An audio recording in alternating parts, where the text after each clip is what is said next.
opportunity. And obviously there's great uncertainty in the body politic of our nations whether or not everybody has the same sense of how to take advantage of those opportunities and the readiness and willingness to do so. So we're going to have one hell of a debate over the course of the next few years, I assure you. And I can promise you this.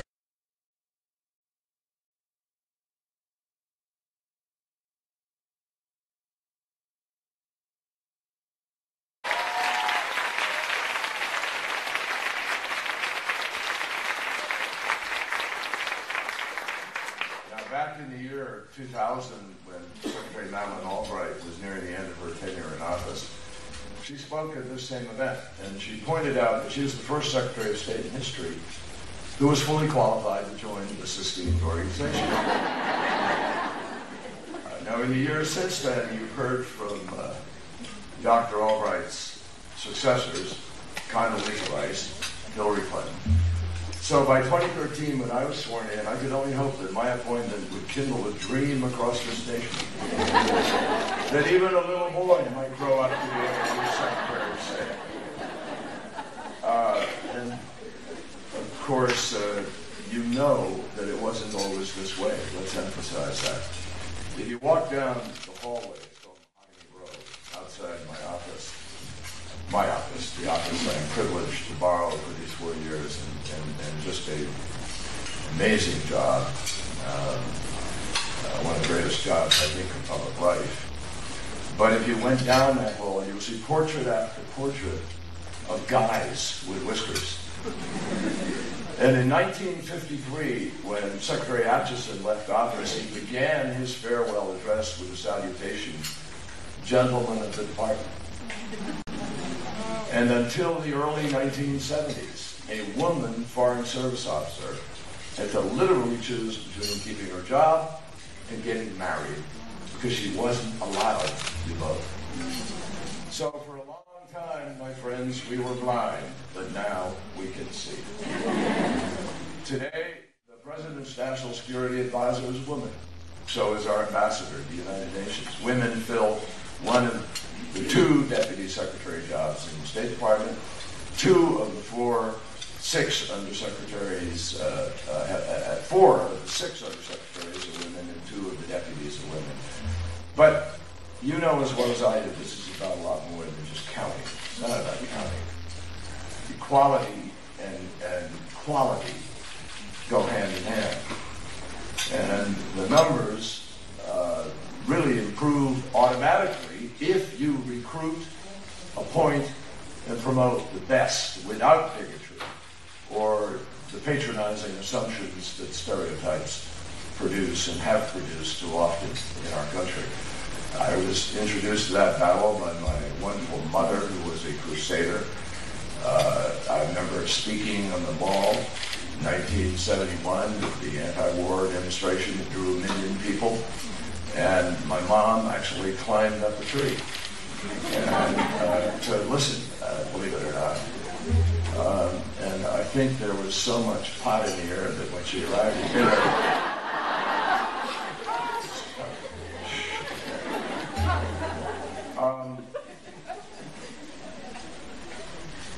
the bottom line is that thanks to many of you in this room, the State Department's glass ceiling has been removed. Others have not, as we clearly know.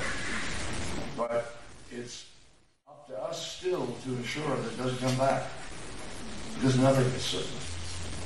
And that's why I am so pleased to be here to join with you celebrating Women's Foreign Policy Group's 21st year.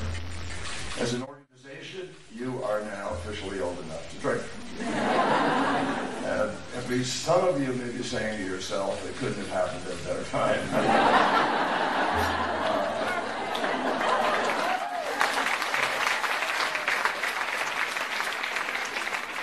Now, I suspect that that is true if you're royalties or with the party going into the White House or the one heading out.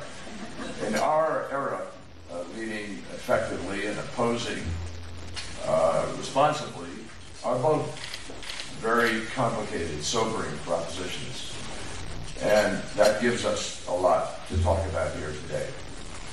As a recovering politician who has been in public life now for a long time, I have won elections and mostly have lost a few. Believe me, winning is better.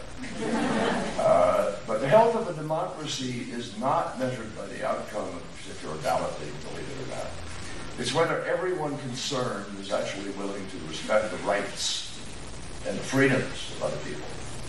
It's about whether we have the maturity to place the needs of the country above partisan concerns.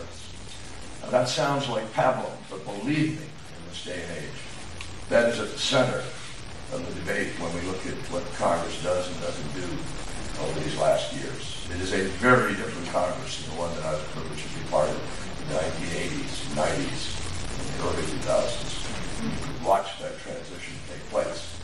So it is a test of whether or not we have the wisdom to see clearly what the needs of our country are and not just push people aside because they have a different point of view or because they support somebody expressing a different point of view that comes out of the fact that they see their lives as mightily disrupted and as even filled with fear.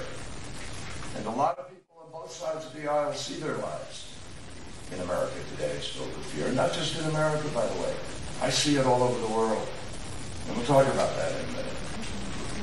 But by those standards, I am confident that the United States, with its checks and its balances, with a free and independent press, with a vigorous and a visionary civil society, is going to find a positive way forward. There may be lurches.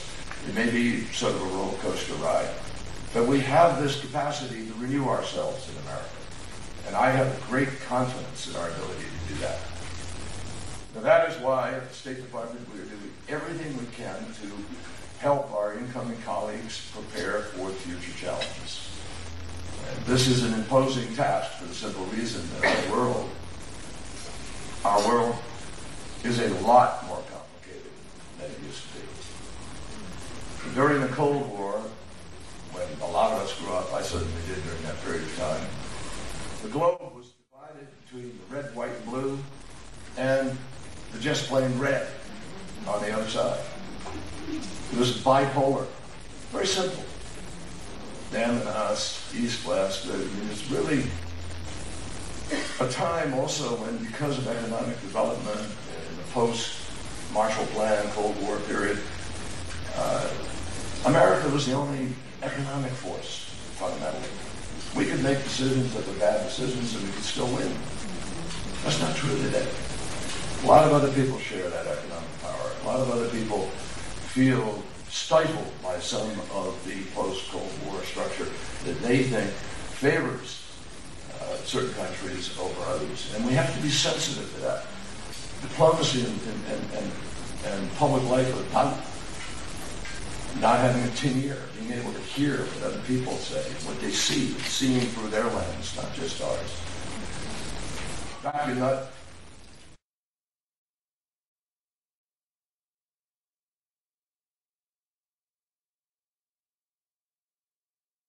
dispersed. It's less hierarchical. And change is as likely to be driven from the bottom as it is to be driven from the top. So for better and often for worse, non-state actors have assumed a very prominent role in global. Most of the dying, and it took place in great numbers during the course of the last century, took place with state-on-state conflict. But today, that's not true. One of the great accomplishments of the world order and the structure that we created is, in fact, that we don't see nations declaring war on each other. We do see proxies. We see surrogate warfare. But that's an advance, believe it or not.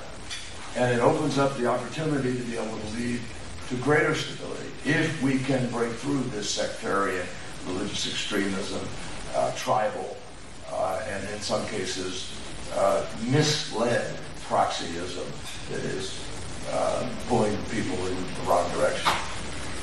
In addition to that, my friends, technology is revolutionizing the workplace and widening the gap between people who were trained in 21st century skills and now those who are not. I just saw earlier today the statistics that 85% of job loss in the United States is due to technology, not trade. So we're running around hearing people battle a dragon called trade, when in fact it's not the fundamental problem. It's the structure that we have underneath the trade that doesn't provide the social safety network to provide the education, the ongoing education, the job training, skills, the Social Security, the wages that people deserve for the work that they're doing, that is delivering more and more to the top 1%. That inequity is at the bottom of it, not the fact that we trade. You tell me how the economy of the United States is going to grow if 95% of the world's customers live in another country. But we're going to start knee-jerkingly just closing off some of that because we're blaming other people for things that people are unwilling to address more directly and more honestly.